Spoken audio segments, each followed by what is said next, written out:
good, y'all? Welcome back to Rick Knows Hoops. I'm your host, Tyreek. It's been a while, but I'm back, and I'm here to talk about some basketball with you guys.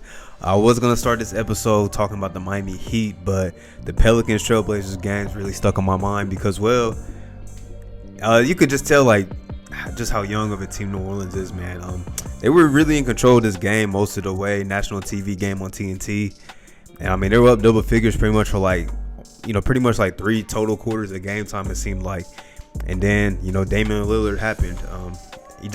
Dame just continues to do what he does. He's able to will this Trailblazers teams to win. Hit some game-winning free throws tonight. He ended up with 50 points. So another big game. He had a big game against this same New Orleans team earlier in the season. I think he had 43 points and 16 assists, something crazy like that. But another big game tonight.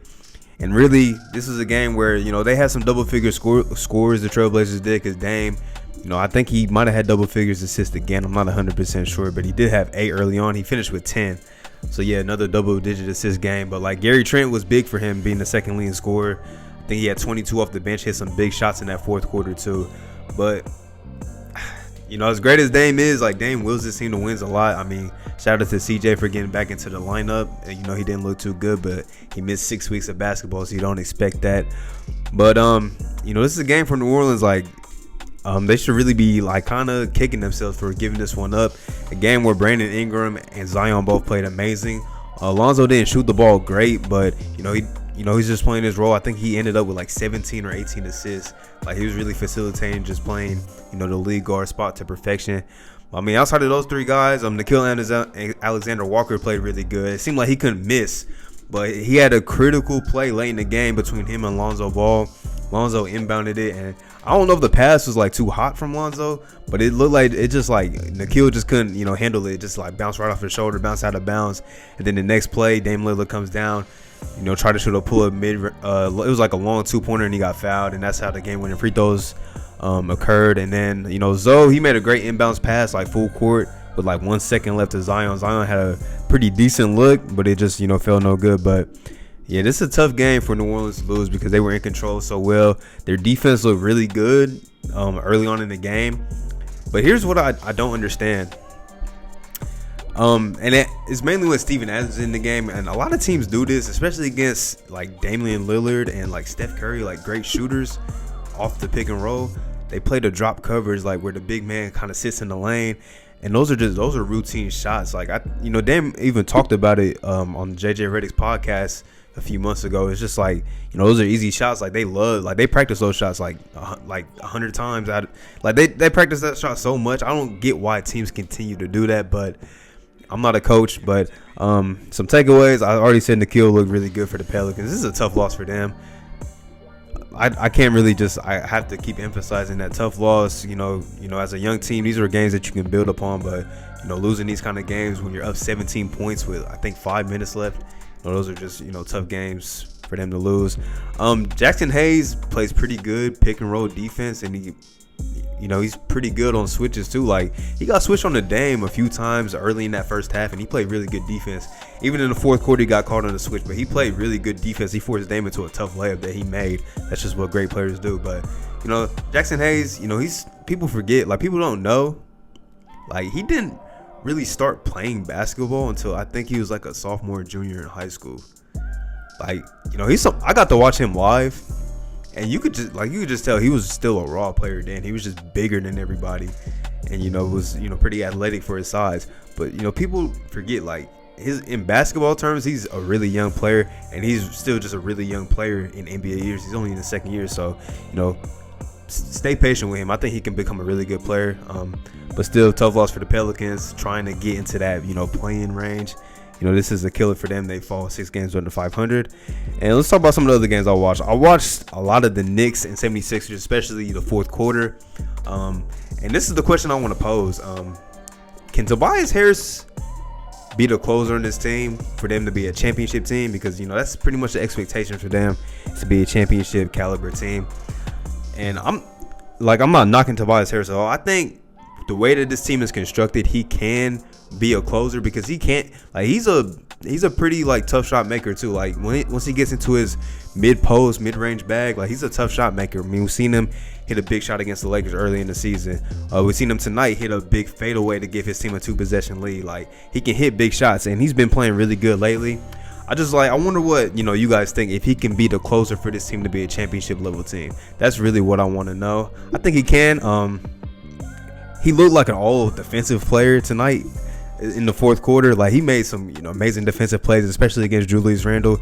He was guarding him really well, and the Knicks commentating team, they were saying like, because he got switched on to Julius Randle, and they were saying like, oh, Randle's had his way with Harris this game, and then Tobias forced him into a tough situation. I think he had to make a tough pass, and it ended up being like a turnover, not on Julius's fault, but I think Reggie Bullock caught the ball and he was on the line or something like that. But yeah, Tobias made some great defensive plays. Ben Simmons, I'm gonna continue to say this because I don't know which commentator it was, but it was one of the Wizards commentators. I don't know which one it was though, but they were just bashing Ben Simmons, like how overrated he is, and people really hate Ben Simmons because he doesn't shoot jump shots. I don't get it. Like that makes it even more impressive that he affects the game so much. He's an all NBA player multiple times, all-star every year, and he affects the game so much, but people focus so much that he can't shoot a jump shot. I don't get it. I don't understand the Ben Simmons hate. Hopefully Joel gets back soon, or take his time, because hopefully they can weather the storm, because we saw last season Ben Simmons was able to step up his game to a new level when Joel was out. So hopefully he can do that now, so Joel can get all the rest that he can. For the Knicks, they need Derrick Rose back because they could really use him down the stretch. And Emmanuel quickly has one of the best floaters I've ever seen. His floater is really money.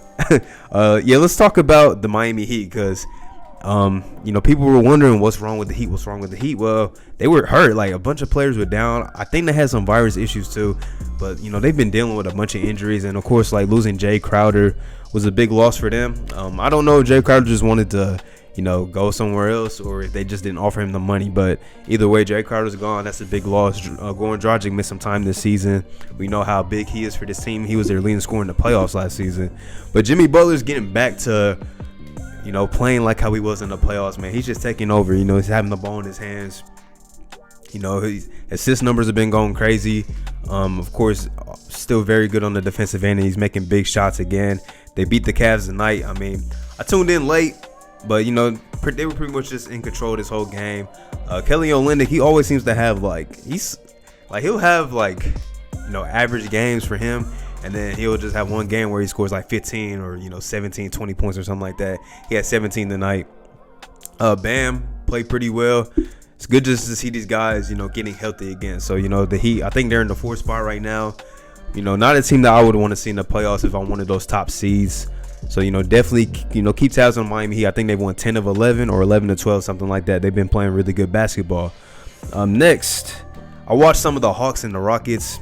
And the Hawks have been playing really good since they fired Lloyd Pierce.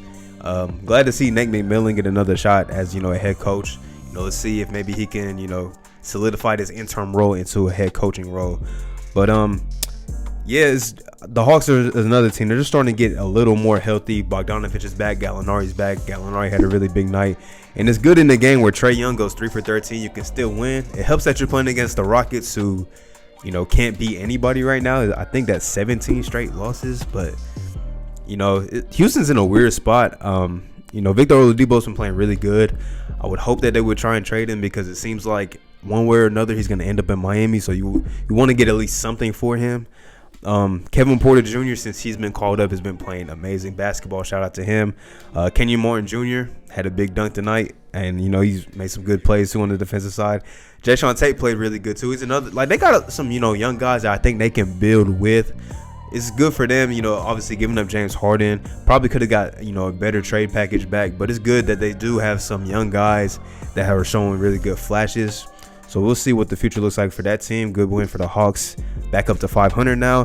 The Jazz beat the Celtics, and another team, is good to see them in a game where Donovan Mitchell doesn't shoot well, just 6 for 16, and they're able to win against the Celtics team that we don't really know what they are right now. But it's good to see that the Jazz can win these games when Mitchell isn't playing well, and really, nobody's going crazy. Like, I think Jordan Clarkson had 20 off the bench, but nobody really went off for them, and they're still able to win this game. Shows how good of a defensive team they are, and they really they shoot the three ball in volumes, and they're gonna hit those 3-point shots. So really good win for the Jazz. Still the NBA best. I think they're at 29-10 now, so great win for them. Tough for the Celtics though. A game where Tatum and Brown both play really well. It's just Marcus Smart's not hitting his shots. He's just coming back, and you don't really have a lot of depth. It's tough for the Celtics. I'm interested to see if they're gonna buy at the deadline or just stay where they are. It's gonna be very interesting to see that. Next, the Lakers got another win against the Timberwolves. I like what I'm seeing from the Timberwolves, though.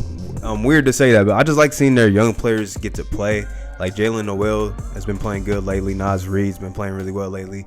Jaden McDaniels, I don't know. I'm confused, but the McDaniels brothers been playing really well. And Anthony Edwards has been playing really good. A lot of talk about him, before the season. Like, does he care about basketball? I think he cares about basketball because he's been playing great lately. And not even just the highlight plays. I mean, he's playing really good basketball, showing some, potential to be an elite level shot maker. So exciting to see that. But when I watched this game, I don't know, maybe if I wasn't, paying attention hard enough because the Trailblazer game was going on at the same time. But Cat looked like he was just going through the motions. Kind of on some Blake Griffin stuff. Looked like he was just going through the motions. But, I don't think they'll trade Cat. But, maybe that's a topic for, a future video, before the deadline or, sometime during the season, if maybe the best thing for them to do is see what you can get for Cat. I don't know, because they're in a weird spot. I mean, him and D'Angelo Russell haven't been able to play, so it's really hard to gauge this team. But hopefully they can figure it out because the Timberwolves have been, bad for a long time. And the last game, the Bulls beat up on the Thunder. Zach LaVine, bro. Zach LaVine's ridiculous. 40 and 3/4. That's a crazy stat line. And, I was thinking this earlier. It's like with great scorers, like you can't really, it's hard to guard them because it's either, they're making shots or, they're missing shots. It's not really what you're throwing at them most of the time, unless, you're throwing constant double teams at them or whatever. But, guys like Zach LaVine, hard to guard with just one player. And him in the pick and roll, he runs really good pick and roll action too, and he's becoming a better facilitator for the most part. But when he has it going, it's a sight to see. Glad to see him get that All-Star nod. I think I mentioned that already. And the Bulls are another team I'm wondering at the trade deadline what they do, because they're kind of in that weird territory. They're in that, they could be a potential 10 seed, but the East is starting to heat up a little bit. Like, New Orleans is playing really well. Miami's playing really well. The Hawks are starting to play better. Like, the East is really starting to heat up.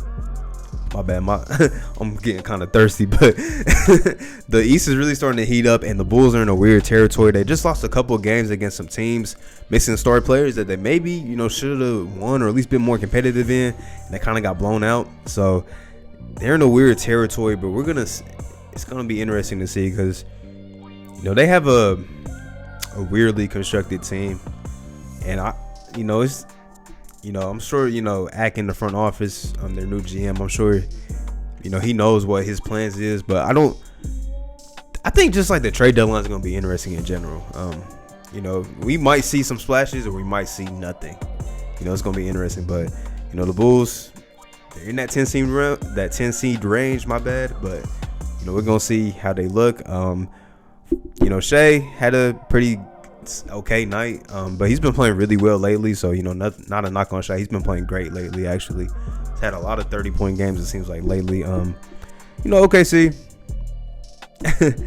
they've been playing good basketball. Moses Brown, first time I really paid any attention to him, but he had 20 and 16 tonight against the Bulls.